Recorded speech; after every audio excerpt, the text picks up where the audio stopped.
Okay, so, wow, we are diving deep this time. This whole collection of articles about how relationships are working or not working in the digital age. It's really quite fascinating. Yeah. It seems like everything from, swiping right to sending that perfect text message, it's like technology is just totally changing the rules of love, isn't it? Absolutely. So let's unpack this a bit. How are things like dating, just basic communication, and even our ideas about what love and commitment actually mean, how are they changing? Like right now in the age of the internet. Well, I think what's so interesting and maybe a little bit scary is we're basically watching a gigantic social experiment play out right in front of us. Right. I mean, technology is not just a tool for dating anymore. It's changing how we think about relationships on like a really basic level. That is a fascinating thought, isn't it? Yeah. Okay, well, one of the most obvious changes, and I mean, it's highlighted over and over again in this material we have, is just the huge popularity of online dating. Mm. I mean, it's gone from this niche thing to how most couples meet these days. Right. It's overtaking meeting through friends or at work or family even. It really is. But, I mean, is that a good thing? Like, what do you think is the biggest consequence of this whole shift to online dating? The paradox of choice. Hmm. That is the biggest consequence, I think. How so? Yeah. I mean, having so many possible partners, I mean, it seems like it would be a good thing, right? Well, sure, it seems that way, but think of it this way.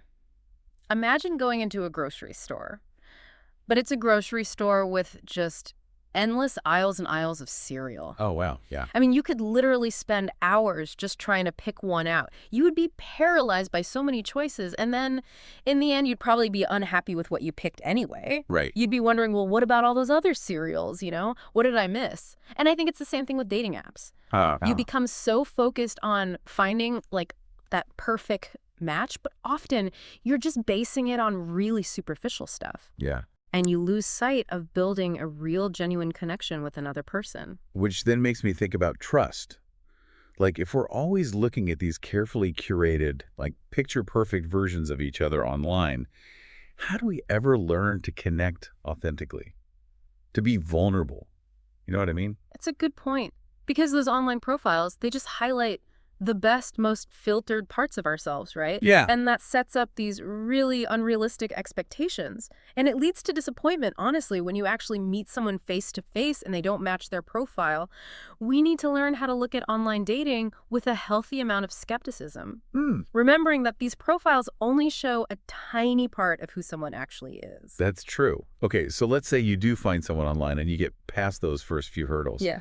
The next big challenge, it seems like, is actually communicating and keeping that relationship going. Oh, absolutely. These articles talk about how technology is just completely changing how couples talk to each other. Mm-hmm. Texting, social media, video calls, those are all the norm now. Mm-hmm. And part of me, I love it. I mean, being constantly connected is great, but I can also see how it can cause some problems. What do you think? Well, like most things, I think it has pros and cons. Okay, yeah. I mean, it's great because you can check in with someone quickly throughout the day. You can bridge distances. I mean, that can be incredibly valuable for people in long-distance relationships or even people who just have, busy schedules. But the other side of that coin is that technology kind of blurs the lines between your personal life and your work life. And suddenly there's this pressure to be available all the time. Like you always have to respond immediately. Oh, I know exactly what you mean.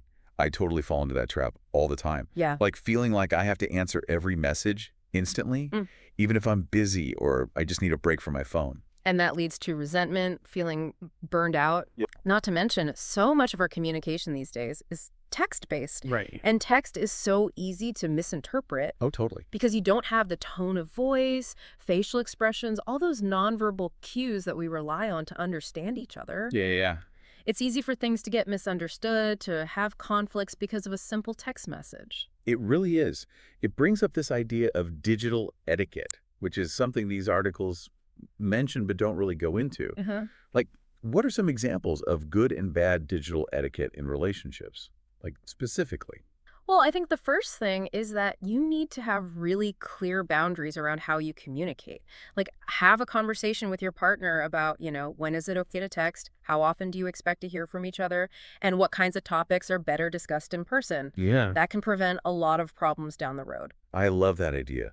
And actually, one of these articles gave an example of a couple who had a rule about never arguing over text, Oh, that's a good one. which honestly seems like a great rule. Yeah, definitely. And also just be mindful of how you're using social media. Right. Like talk about things like what you're comfortable posting about your relationship. Should you tag each other? How much you interact with other people online? All that stuff. Yeah. That can prevent a lot of jealousy and insecurity too. It seems like the big takeaway here is just to be intentional with how you use technology in your relationship. Yeah, and be open. Communicate your needs and expectations to your partner. Exactly. So beyond these, like, very specific communication issues, the articles bring up a much bigger, more philosophical question. Oh, yeah. Like, are traditional relationships even still relevant in the digital age?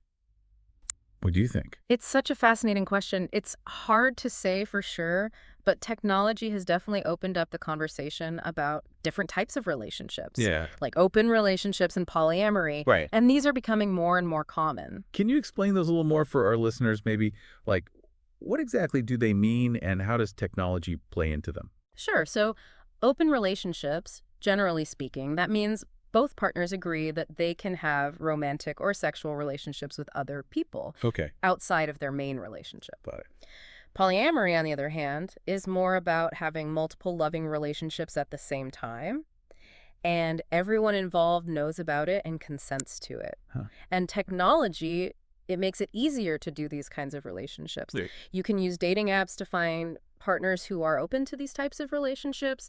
There's lots of communication tools that can help with, complicated schedules and logistics. Yeah. And there's even online communities that offer support and resources. It seems like those alternative relationships would face their own unique set of challenges too, though. Oh, definitely. How do people in those relationships deal with things like jealousy Yeah. and managing their time and communicate it across multiple relationships? I mean, the biggest thing is communication, trust, and emotional maturity. You have to be really good at setting boundaries, expressing your needs, and dealing with complex emotions. Right. Technology can help with things like scheduling and staying in touch, but at the end of the day, these relationships rely on the same basic things as any other relationship: open communication, respect, and a shared vision for the future. So fascinating. So it's not just how we find and communicate with partners that's changing, but our very ideas about what it means to be in love and committed to another person. Exactly. Okay, so to recap, I guess, what we've learned is online dating is the new normal, digital communication is both good and bad, and the concept of relationships itself is becoming more and more fluid. I think so. And the main thing I want listeners to take away is to be intentional about your relationships, both online and off. Technology is a great tool, but you need to use it mindfully. Make sure it's helping your relationships, not hurting them. That's a really good point. And to our listeners out there, we want to hear from you. What really stood out to you in all of this? Yeah, what resonated? And what questions do you still have about love and relationships in the digital age? Let us know.